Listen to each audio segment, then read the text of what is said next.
Okay, our next talk is Tales from the Hunt, and it is hosted by Tonimir Kisasondi. There you go.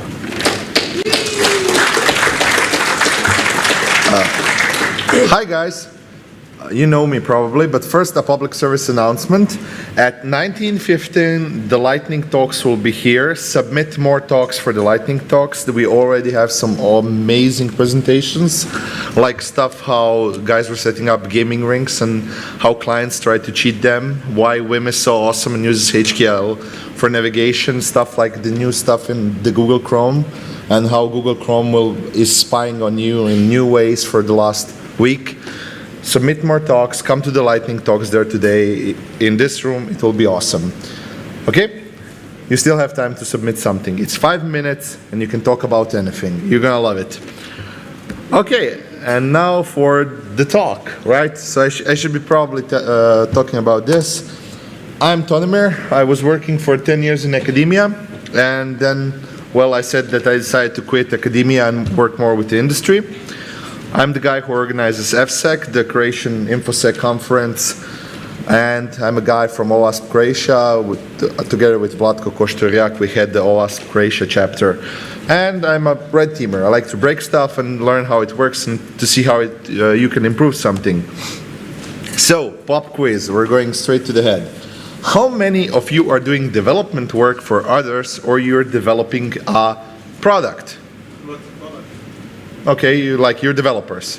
Okay, how many of you who raise your hand you think that you're writing secure code? One. Challenge accepted.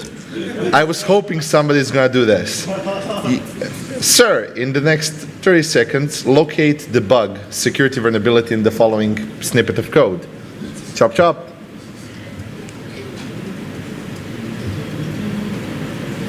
It's pickle.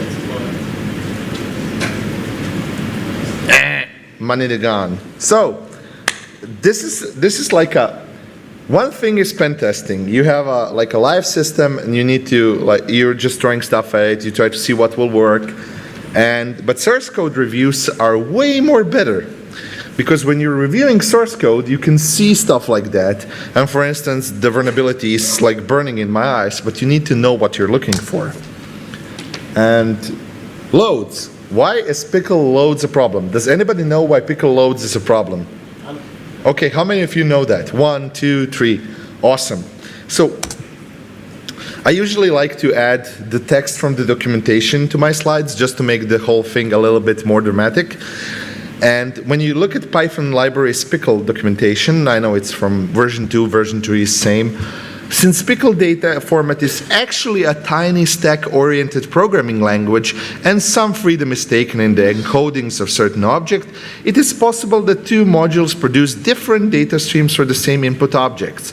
However, it is guaranteed they will always be able to read each other's data streams. Interesting. And what's actually pickle? Well, a pickle is a serialization format. You'd use it usually to thank you, kind sir. I won't reject that. Thank you.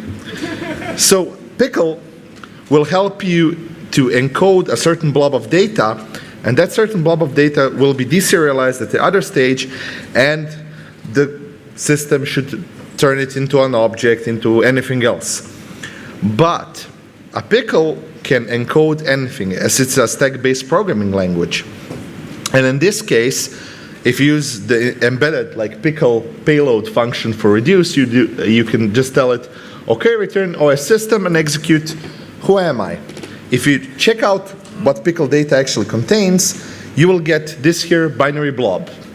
And if you execute it, here is who am I, but you can execute shells, anything. This is a snippet from the pickle programming language. And here you can see something pretty interesting. C means load a module until the new line, and the second argument after the second new line will be the name of the object you're trying to load from the module. So this is literally doing import POSIX.system, and it will put on the stack call just for POSIX system, add sh and execute this. So if you have this payload and you use this payload and you send it off to a any other endpoint that deserializes pickle format, you got remote code execution. Well, it wouldn't be so bad if like people would actually read the manual. How many of you read the manual when you are using something? Yeah? Great. You at least, how should I say, you at least don't risk the part where, you know, the instructions sound clear. Unfortunately, in the manual it says, pickle module is not secure against erroneously or maliciously constructed data. Never unpickle data received from an untrusted and authenticated source. But still, you will find a ton of examples, because usually people Google and go on Stack Overflow. People say, yeah, sure, just pickle it up. It's okay. But yeah, pickle is just a single occurrence of a bad library, right? It can't be all dumpster fires just down below. Let's use something better. Let's use YAML. Like, YAML is also popular for config files. What could possibly go wrong? YAML is a config file format where you have a certain formatting for a config file, and you can say from YAML import blah blah blah, and then you can do load. Where's the vulnerability? Loading unpickled format, or loading a specific object. And in YAML, you can just simply put 2 exclamation points, which mean, hey, execute this object, Python object, apply OS system, download something from this web page. You can execute it, and it can execute commands. And if you load an untrusted YAML file to a system, boom, code execution on that machine. Yeah, okay. YAML's documentation clearly states, in small print, it's not prominent as with pickle. In pickle, like, you have a big red box telling you, I hope you know what you're doing if you're using this module. The YAML says, it's not safe to call YAML load with any data received from an untrusted source. It's as powerful as pickle load, and so may call any Python function. Check the safe load function though.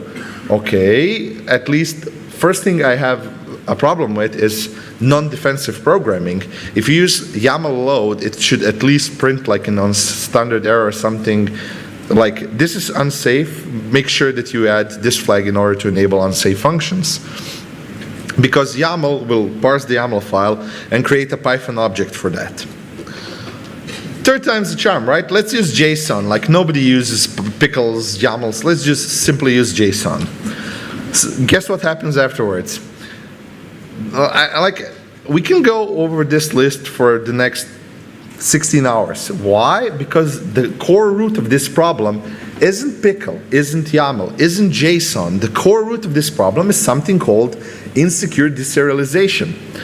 It's number 8 on OWASP's top 10 for list for 2017, and it is not limited to only YAML pickle. It is limited to any serialization format, including XML parsers, JSON parsers, custom serialization, compression, whatever. If it stores or packages something, it is probably vulnerable. So what are we talking about here? First, find your own favorite serialization format. There is a couple of good cheat sheets, like the Friday the 13th JSON attacks and Java deserialization cheat sheet from Gerdog, which is an awesome resource where you have a nice spreadsheet with all the versions of software and which of them are vulnerable. And I got a plug Kost's project here. He wrote on Docker, Vuln Deserial, there is a small playground where you can load a Docker container which is vulnerable to insecure deserialization attacks, and you can try a couple of them, and you can play around with it to see how the code looks, and you can see how the actual vulnerability is getting exploited. So, depending on the code, depending on the library, depending on how the serialization is being done, you need to find a gadget that leads to RC. It is very dependent on the library, on the language, and everything. You exploit it, most likely you will execute commands on that machine, which is awesome. But finding a gadget that will execute and end in remote code execution is pretty difficult for almost every popular language out there, right? Fortunately, like, one project and one language that I like, I know, no, don't start throwing stuff at me, is Java. Why? Because a lot of stuff is written in Java, and at the same time, a lot of deserialization is happening in Java. So there are a couple of guys, Frohoff, who wrote a nice little tool called YSO Serial that will enable you to create gadgets for various type like Bean Shell Common Collections, Hibernate, JBoss, JSON1, I don't know, Mozilla Rhino, Spring, Wicket. There are some other like Jackson and other libraries are vulnerable, but that's not endemic to Java. This is a tool just for Java. If you have anything else, check those links. They can give you more info on various other deserialization formats. In that case, it is not that difficult for a script kiddie to prepare a gadget that will, under some circumstance, will result in an RCE level attack against anything if you allow input to be deserialized. The mitigation is really simple. You should use safe libraries, you should use data-only formats, and read a bit. Because check out your libraries. If you're using libraries, and if they're unpacking customer-supplied data, treat it as any other unsanitized data. If you're not careful with it, you can shoot yourself in the foot. That's an important thing to know. And here, there is one very important thing. Sometimes you will optimize for breadth. For instance, you will optimize to catch as many vulnerabilities in as short time frame as possible. Vulnerability is a less or more successful variant of doing that. Sometimes you want to optimize for a specific hypothesis. We were looking at a talk that was about how to design a hardware secure Bitcoin wallet and cryptocurrency wallet. In that case, you can test a specific hypothesis. Can I extract the private key from this unhackable wallet? If you want to have a couple of laughs, I would suggest Googling Bitfy wallet for just some giggles and how not to develop stuff. But such a hypothesis testing is way better because you can concentrate on a specific task you're trying to accomplish. Unfortunately, a good thing is that most issues can be caught by simply reading the source code.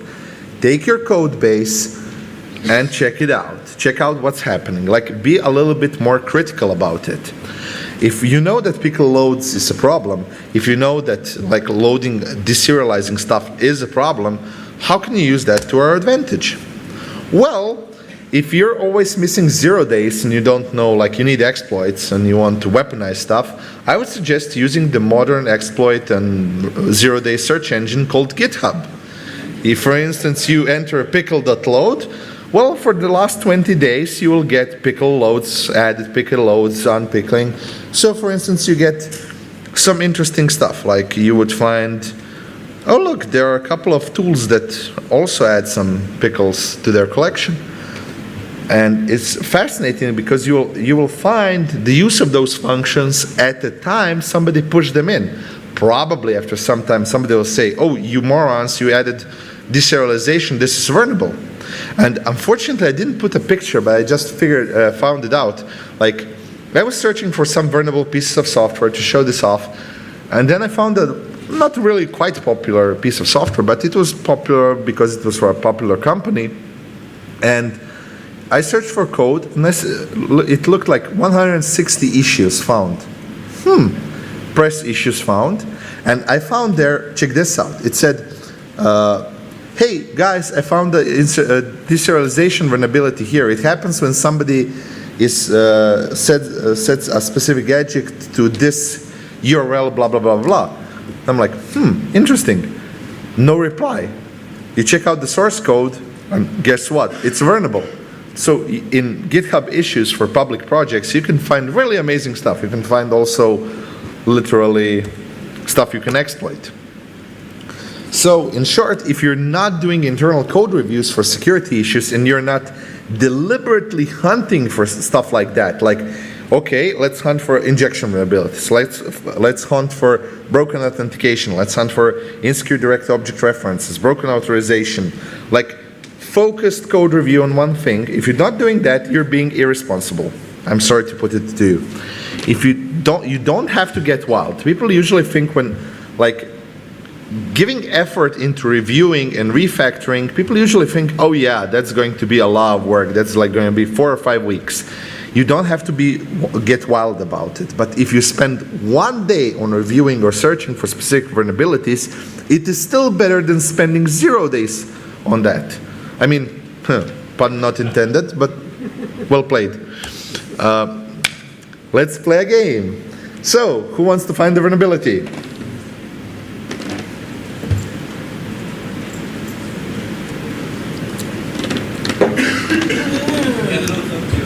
What?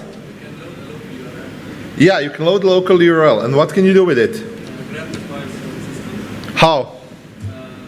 By inputting the internal file word and then specifying whatever you need. Okay, so you're thinking this is a local file inclusion vulnerability. I mean, we can test it out.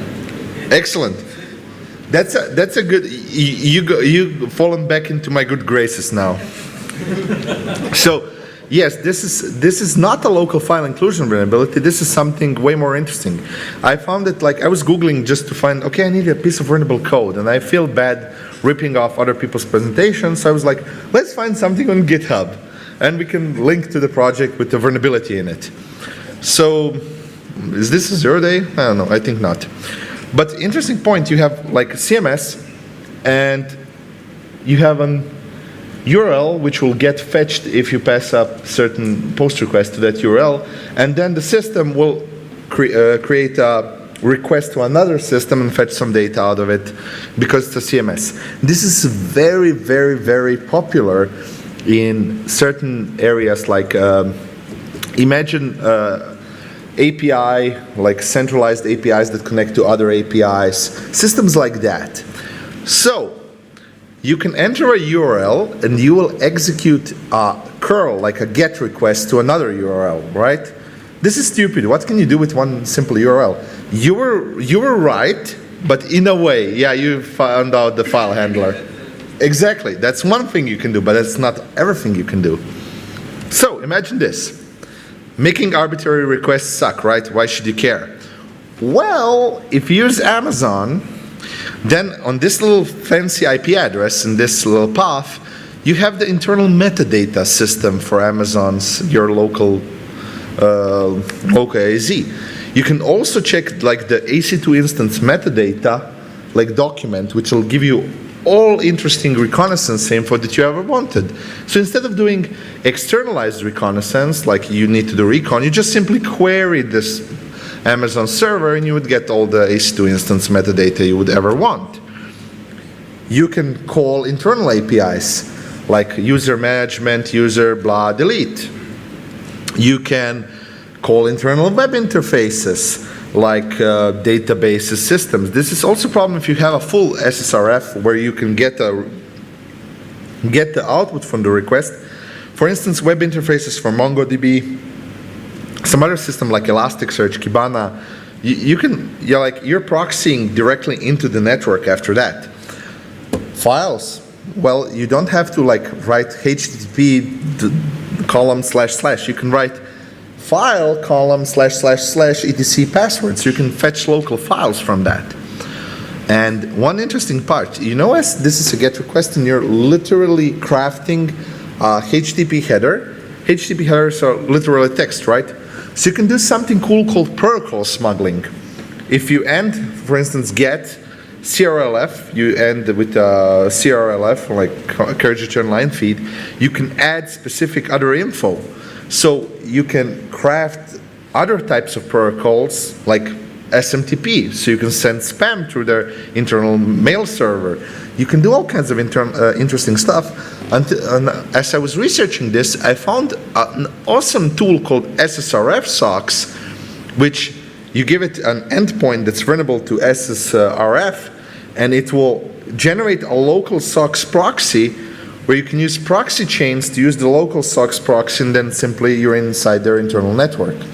So it's like piercing firewalls to web applications without actually touching the firewall. No, I like that. There are also file descriptors. There's PHP interfaces for like PHP input where you can like get the whole request. There's amazing stuff you can do with this. But there are two variants. First off, you got something like a non-blind SQL injection attack type of SSRF vulnerability, where you have a direct SSRF, which means you get a response and you send a request, you get a response, you see the response, that's it. Or there is something called an indirect SSRF, where your system will send a request, not your system, I mean your victim or your system you're testing, will send a request to a third-party system, but you don't know if it's vulnerable. How will you test for vulnerability? Remember Boyan's talk from last day? He said, well, you can always extract one bit of data at a time, right? You can enter a system that should work, and then you can enter a system that you know it shouldn't work, and if it's making a GET request, it won't execute immediately. It will have a timeout, and you will know that this system is not active, and you will see it in the timing. There are also some restrictions on SSRF. People usually do whitelisting, and this is a cool thing. Does anybody know why this works? Because, for instance, an IP address, a host name, you don't have to represent it as a normal URL, a normal IP address. You can convert the IP address to a decimal variant, and it will work. Or an octal variant, or a hexadecimal variant. Or you can simply convert segments into octal variants and connect them with dots.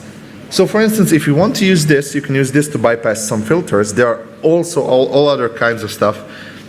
And since this is text, the same thing how the SSRF proxy tool works is it will add carriage returns, and you can simply add the rest of the protocol, inject headers, do amazing stuff. So SSRF is kind of amazing, and you can do all kinds of weird stuff with it because it will become your internal proxy and your internal network endpoint that you can use. Like imagine SSRF as an open SOX proxy. That will be the easiest way you can find it.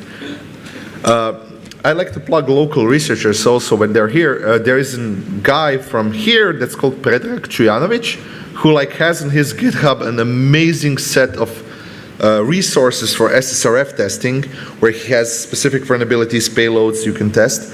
And some researchers created a nice Bible, that's the second link, where they give out a list of all of the known, how should I say, all of the known SSRF cases, exploitation types, protocol injection, protocol smuggling methods, some ways you can exploit. So if you're more interested into that, I would suggest you visit those links. And also, I would give you a warm suggestion.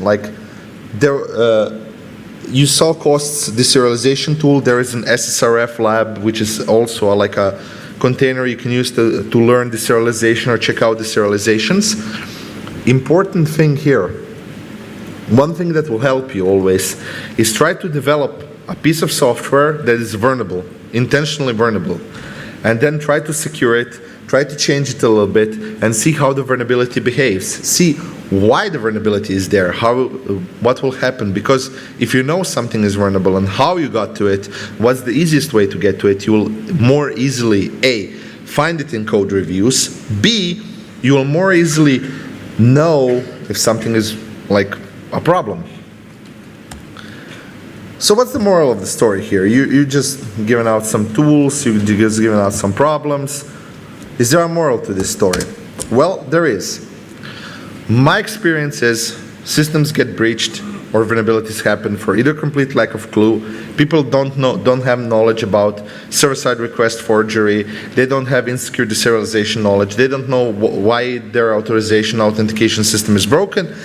And that's usually seen when you're doing a pen test, you're doing your source code review, like the whole report looks like a bad behavior letter from school. It's totally red. Or omission. People know their stuff. People are really good developers. They're awesome. They know what they're doing. But they had a problem with omission. They missed something. You fix the first one with education. I'm trying to do this right now, because at least now you know deserialization is a problem, and you can fix the second one with awareness, like making sure people are aware, making sure you review code. And also you need time. you need to allot time for refactoring, code reviews, because if your organization is not adding code reviews and refactoring of code, polishing up that stuff in your internal process, we're not talking about somebody else doing it for you, we're talking about you doing the lifting, well, you have a problem then. So do you know if you write secure code? Well, it's not about what you think, it's about what you can prove. If you can't prove your code is secure, you're doing it wrong. Is there a piece of truly secure piece of code? No, because like we thought that some piece of code was secure and that it was perfect, but guess what? Spectre and Meltdown happened. That code, as secure as it is still running on an insecure platform. That code, as secure as it is, might have a side channel attack because of the physical implementation of that system. But do you have to be truly secure? No. What you have to do is you have to do two things. First thing is mitigate risk. Fun fact, do you know that this little guy here, which is a nice hippopotamus, kills more people than lions? Why?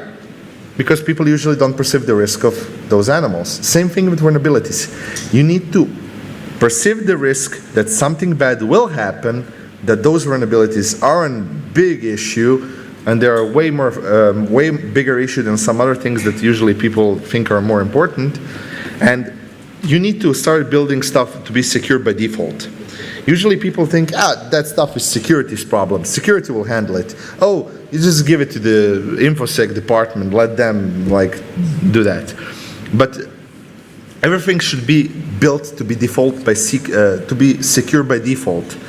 In fact, security at all is a maturity problem in an organization. If your organization isn't thinking about security as a maturity problem, okay, we currently don't know what we're doing, or we know a little bit what we're doing, and if you don't know at what phase, at what capabilities, and what vulnerabilities or what mitigations are in your code, if you cannot argument that and cover it up with paperwork and everything, you're simply doing it wrong. You're not having a mature security organization. And I usually like to joke about it, but I don't know. Because I say, there's no need to secure system. There's always Blood and Vlad who make excellent pen test for free. Usually you scrape your data off Pastebin, but it's still. There are no easy victories here. You need layers of evolving defenses. And let's not make world like this. You have DevOps, they're unicorns that get really big paychecks and they're amazing and they do amazing work and it's all rainbows and sunshine. And you got the security team. That doesn't work. Things should work like this, right? So you need DevOps, you need security working together in order to build secure products. Arbitrary cat and weapons picture. Question?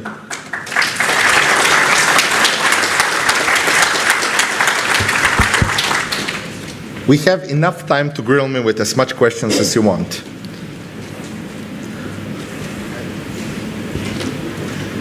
So, as I know that you do consulting and pen testing, do you have some customers that are not learning the stuff, that you say, hey guys, you're fucked up, please fix that, and say, okay, we'll do, and then you come again and they're did nothing? Well, it's a difficult question. You cannot never talk about specific cases. Yeah, but in general, I would say that in private companies that live and die by their security in their operations, usually I would be very, how should I say, mid-level startups are usually really responsible about this, and enterprises where money and other stuff is really handled. Because initial stage startups are live and die by the idea of your product, and when you need to ship a product, and when you're going into MVP, and when security is a deal, and that's a deal breaker if it doesn't work, then usually they start taking this thing seriously and they will start evolving. Because my opinion is the whole thing is like a saddle, There is a lot of work and it's really difficult work because they don't know anything and they need help. And then at one stage, they don't need you at all because they got their internal teams and their internal teams are handling. And then it ramps up because they need a third party to look at stuff. we already did this. You see, this is what we do. We reviewed code. These are the metrics for the vulnerabilities we found. And they can argument stuff that they did. They're like, are we missing something? Can you check this? Like, we know. And it's like a joy to work with those companies because they know what they're doing. But well, it still depends, right, on a specific company. I can give you my example for that stage, right? More questions? Awesome talk, thank you very much. Is there a specific reason why the two teams like devs and security guys are not really working with each other? Well, it's not that they're not working with each other. Currently we have a movement called DevSecOps where security is a part of the DevOps. Yeah, blockchain, IoT, AI, machine learning, deep learning. We done with this? Okay, so yeah, they're working together, which means like the whole buzzword of DevSecOps is like you have DevOps, which was like, let's add a process into the deployment of our software and building our software. Then it's like, we have to think about security in the whole process. So let's just add some security work into the middle. Like you cannot deploy code that's vulnerable. So yeah, I currently think that people are starting to get more and more conscious and aware about this because it's a make or break situation in business currently. All right, thank you. Anybody else? Questions? Well, you can bug me in the lounge if you want, but I'm staying for a cost talk. Thank you very much.